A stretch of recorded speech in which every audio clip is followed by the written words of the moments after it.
연일 사상 최고치라니 뉴스만 보면 정말 좋은 소식만 들리는 것 같죠?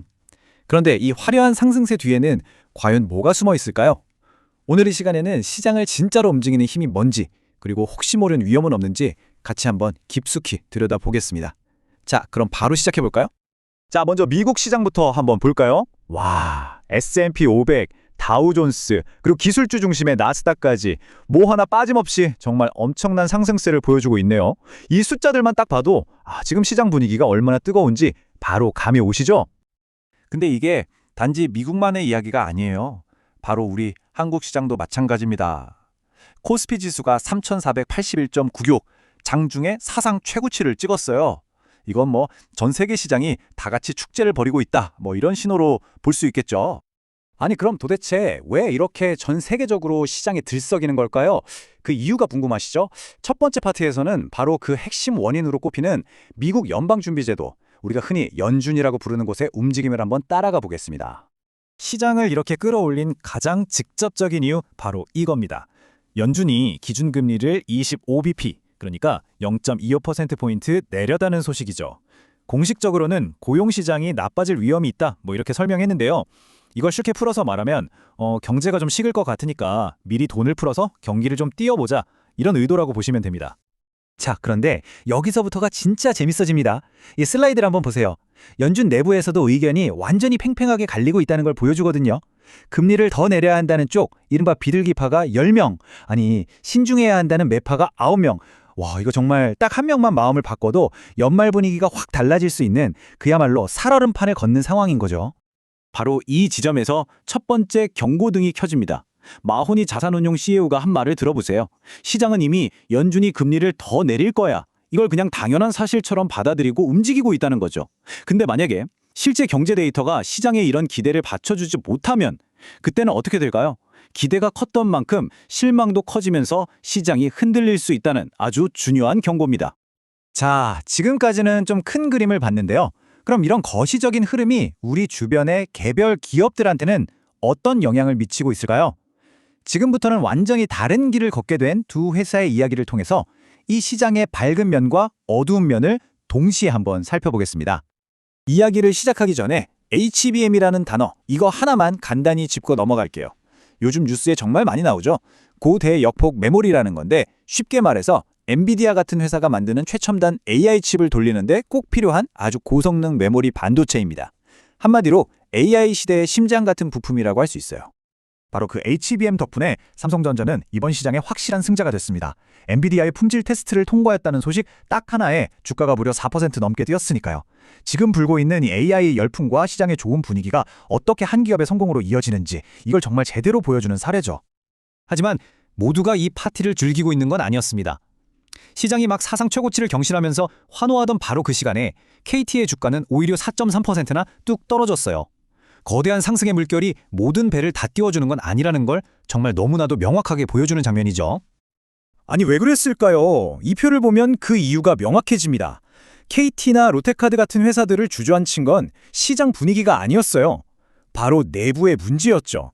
두 회사 모두 고객정보 유출이라는 큰 사고를 쳤고 그 뒷수습도 제대로 못했다는 공통점이 있습니다. KT는 해킹 사실을 뒤늦게 알렸고 롯데카드는 297만 명, 거의 300만 명에 가까운 고객정보가 새어나갔습니다. 이게 그냥 단순한 숫자 문제가 아니라는 건 피해를 입은 고객들의 목소리를 들어보면 바로 알 수 있습니다. 집단 소송을 준비하고 있다는 이 한마디, 여기에는 롯데카드가 계속해서 대응을 미루고 상황을 축소하려고만 했던 것에 대한 분노, 그리고 내 정보와 어떻게 쓰일지 모른다는 불안감이 그대로 담겨 있는 거죠.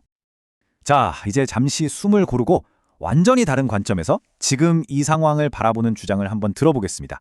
어쩌면 우리가 당연하게 생각하는 이 금융 시스템 자체가 잘못된 것일 수 있다는 아주 근본적인 경고의 목소리입니다. 그 주장의 중심에는 법정화폐라는 게 있습니다.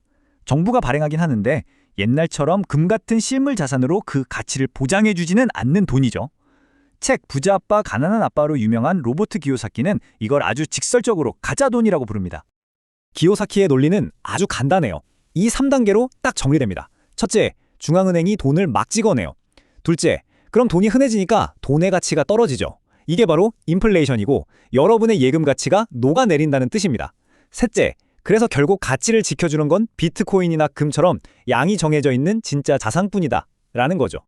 그가 얼마나 이 생각에 확신을 가지고 있는지 보여주는 개인적인 이야기가 하나 있어요. 그가 비트코인을 처음 샀을 때 가격이 6,000달러였대요. 근데 지금 와서 가장 후회되는 게 뭐냐고 물으니까 이 멍청아, 그때 왜 더 많이 안 샀어? 라고 스스로에게 되묻는 거라고 합니다. 정말 재밌는 표현이죠?